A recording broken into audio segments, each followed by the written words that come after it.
Listen to the sound of it. The heavy, distinct clink of a 45-gram tungsten credit card hitting a marble table at a restaurant where the appetizer costs more than most people make in a day. Look around the room. The ambient lighting is perfectly calibrated to reflect off the polished bezels of imported luxury watches. The air smells like truffle oil and quiet desperation.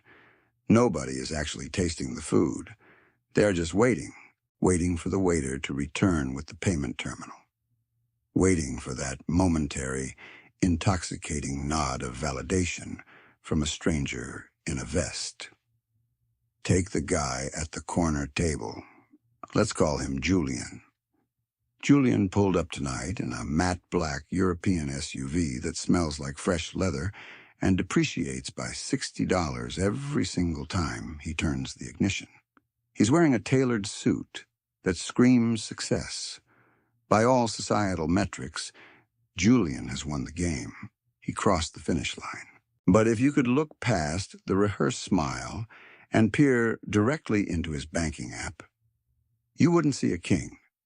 You would see a hostage. Julian makes $250,000 a year, and he is 3 bad weeks away from a complete financial collapse. He is suffering from the modern epidemic of the premium broke. He isn't poor in the traditional sense. He has money flowing in. But every single dollar is pre-assigned to a theatrical production. The mortgage on the house that's far too big for his needs, the lease on the car he barely drives, the country club membership he secretly hates, all purchased to convince people he doesn't even like that he isn't falling behind. When the waiter finally hands the terminal back to Julian, his heart rate spikes for a fraction of a second. Not because the card will decline, he still has available credit, but because the outstanding balance on that heavy piece of metal is approaching a number that keeps him staring at the dark ceiling at 3 a.m. He is trapped in a paradox. The very artifacts he bought to prove he escaped the struggle are the exact instruments chaining him to his desk. He can't quit the stressful corporate job. He can't take a risk. He can't breathe. He is a high-earning indentured servant, terrified that the audience might suddenly cancel his show. Wealth is not what you see. Wealth is exactly what you don't see. The moment you purchase an object to prove your net worth to the world, you haven't bought a status symbol. You have purchased an expensive collar, and you just handed the leash to the crowd.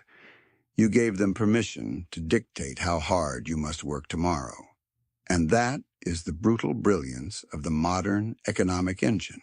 The system doesn't need to force you into the factory anymore. They just built a better maze.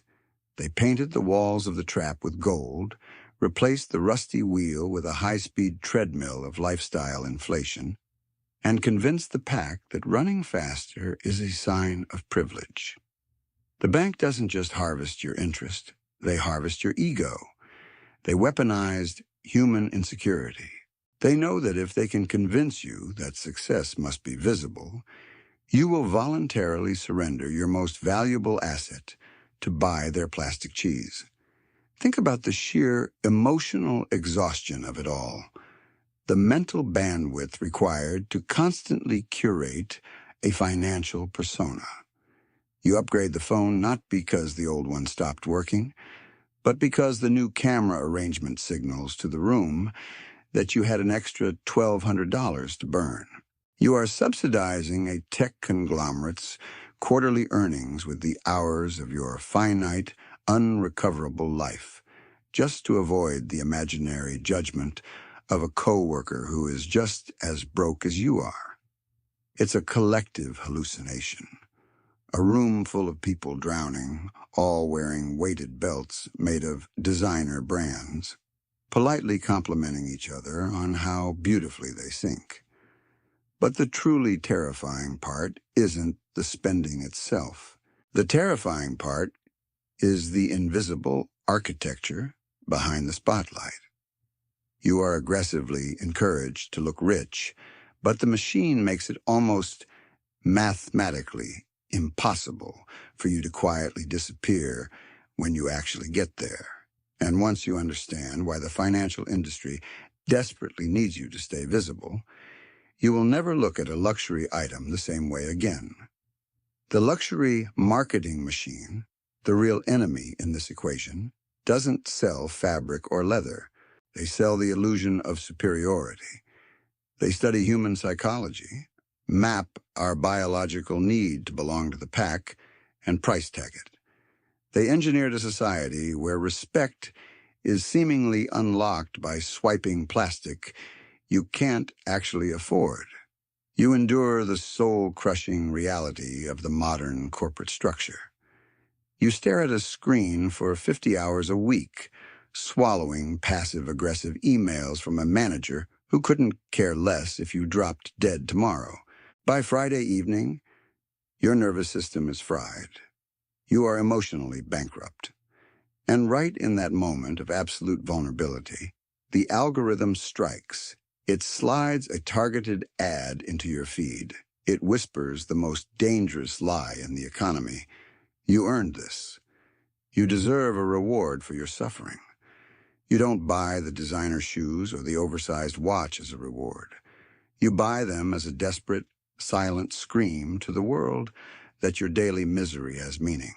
You bought the cheese, and the mousetrap just snapped shut on your future. Status is the heaviest anchor you can tie to a sinking ship.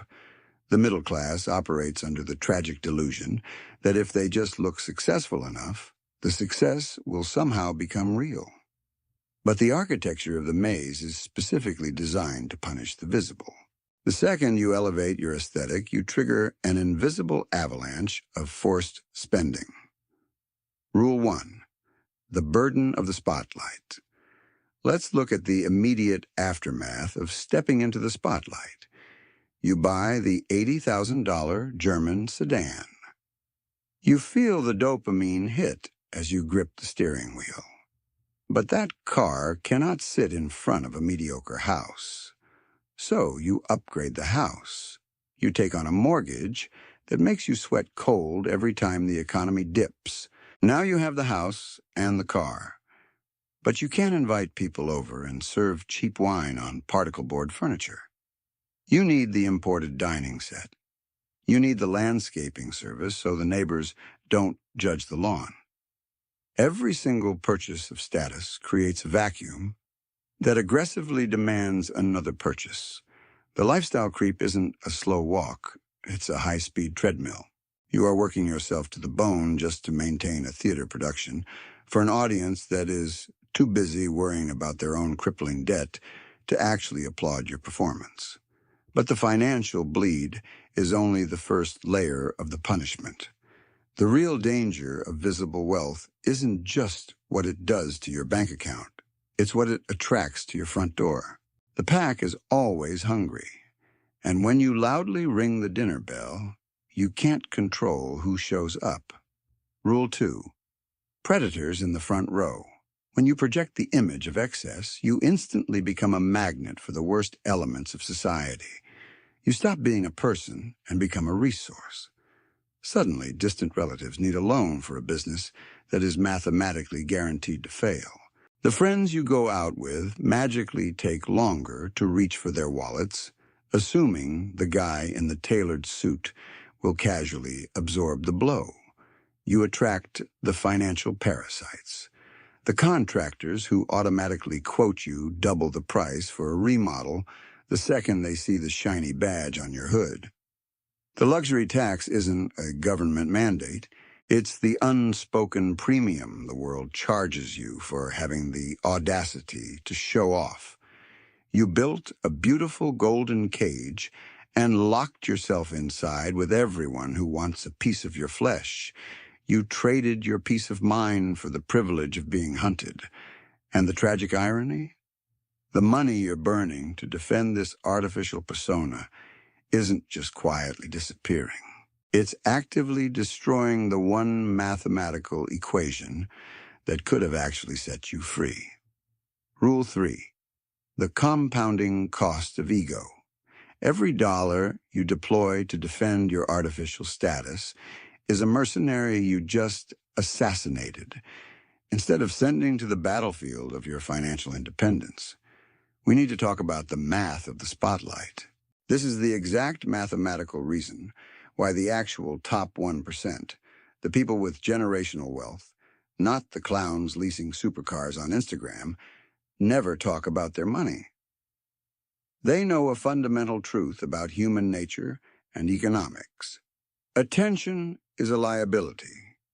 The moment the public knows you have capital, that capital is under attack.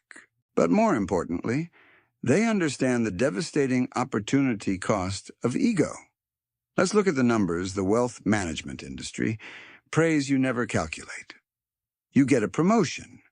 You are making an extra $30,000 a year after taxes. Instead of quietly funneling that capital into an invisible index fund, society demands you update your avatar. You lease the $80,000 luxury SUV to replace your perfectly reliable, paid-off sedan. You upgrade to the zip code with the pretentious neighborhood association. Between the higher mortgage, the premium car insurance, the property taxes, and the mandatory maintenance of this new aesthetic, you are burning an extra $2,500 a month. Society's definition of success is just a thinly veiled tax on low self-esteem. We would rather be comfortably numb in a beautifully upholstered prison than face the temporary social embarrassment of driving a 10-year-old Toyota. We are terrified of being perceived as ordinary by people who are secretly terrified of the exact same thing. If you had taken that exact same $2,500 a month and silently dropped it into the S&P 500, letting it compound at a historical average of 8%, in 20 years, you wouldn't have a garage full of depreciating metal and a closet full of outdated designer labels. You would have over $1.4 million in liquid, tax-advantage equity. You didn't just buy a leather interior and a zip code. You voluntarily purchased 3 more decades of alarm clocks, morning commutes, and subservience to a corporate hierarchy. You ate the poisoned cheese, completely ignoring that the trap was designed to snap your neck the moment you took a bite. This is why the apex predators of the financial system operate in complete silence. They use the camouflage of the middle class to navigate the world without friction. When you are invisible, nobody asks you for a predatory loan. Nobody targets you for a frivolous lawsuit. Your capital is left entirely alone, sitting in the dark, multiplying. The top 1% never talk about their money because they realize that silence is the ultimate compound interest. But for the premium broke, silence feels like failure. If they can't post it, they feel like they aren't winning. And so, they keep swiping. Every time you pay a 20% interest rate to finance a vacation to Mykonos, a vacation you only took to prove you could, that interest payment flows directly into the dividend checks of the invisible investor who owns the bank's stock. Your desperate need to be seen is actively funding the absolute freedom of the person who refuses to be noticed. They are trapped in a room where the walls are slowly closing in, and instead of looking for the exit, they are busy trying to buy better wallpaper. And eventually the math catches up. It always does, because the financial system doesn't accept social status when the margin call hits. The margin call doesn't care about the stitching on your Italian leather shoes. When the economic tide pulls back, the system doesn't measure how much you spent. It measures exactly what you kept. And this is the exact moment the premium broke realize they have been playing an unwinnable game. They built a towering castle of cards on a foundation of rotating credit, and a single breeze from the job market brings the whole illusion crashing down. This is the red pill of true financial autonomy. The escape hatch isn't found in a higher salary or a better credit limit. The exit is found in a total, systematic withdrawal from the theater of public validation. You have to learn how to disappear. Rule 4. The ghost in the machine. The absolute zenith of human freedom is total social irrelevance. I don't see anonymity as a lack of success. I see it as the ultimate luxury in a world that profits off your vanity. When nobody knows who you are, nobody expects anything from you. You become a ghost in the machine. Stealth wealth isn't just about driving an unassuming car. It's a complete psychological rewiring. It's the profound realization that flexing is an act of submission. You are submitting your self-worth to a jury of strangers who wouldn't lend you $1 if you were starving. You are essentially eating the poisoned cheese right in front of the trap, chewing loudly so the other lab rats think you are the king of the cage. The people who actually control their destiny operate in the shadows. They pour their capital into boring, invisible assets. They buy equity. They buy cash-flowing businesses that the guy with the least sports car has never heard of. They understand that every dollar spent defending an image is $1 stolen from their offensive strategy. And because they look ordinary, the environment leaves them alone. They slip through the cracks of the consumer matrix, quietly compounding their leverage while the loud crowd is busy paying 30% interest on luxury vacations just to prove they exist. Rule 5. The weapon of irrelevance. You need to weaponize the fact that people underestimate you. Let the neighbors whisper about why you haven't upgraded your 10-year-old vehicle. Let your coworkers feel superior when they show off their new smartphones while you hold on to a dusty model. Their temporary feeling of superiority is funding your permanent exit. I view the mockery of the financially illiterate as the highest form of validation. If the pack thinks you are crazy, you are moving in the right direction. True freedom doesn't roar. It whispers.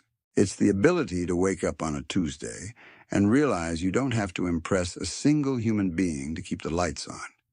It's the power to walk away from a toxic corporate structure without calculating if you can survive the month. Let's go back to that expensive restaurant. Julian is still sitting there, sweating over his credit limit, trapped in his tailored cell. But 2 tables away, there's a guy in a plain black t-shirt. The waiter barely noticed him. But tomorrow morning, while Julian is fighting traffic to appease a boss he hates, the guy in the t-shirt will wake up at 10, check his dividend yields, and go for a walk. He isn't performing. He is living. If you made it this far, drop a comment saying ghost equity. The tourists will be confused, but the architects of the exit will know you are building in the dark. My name is Daniel Rath. Stay invisible.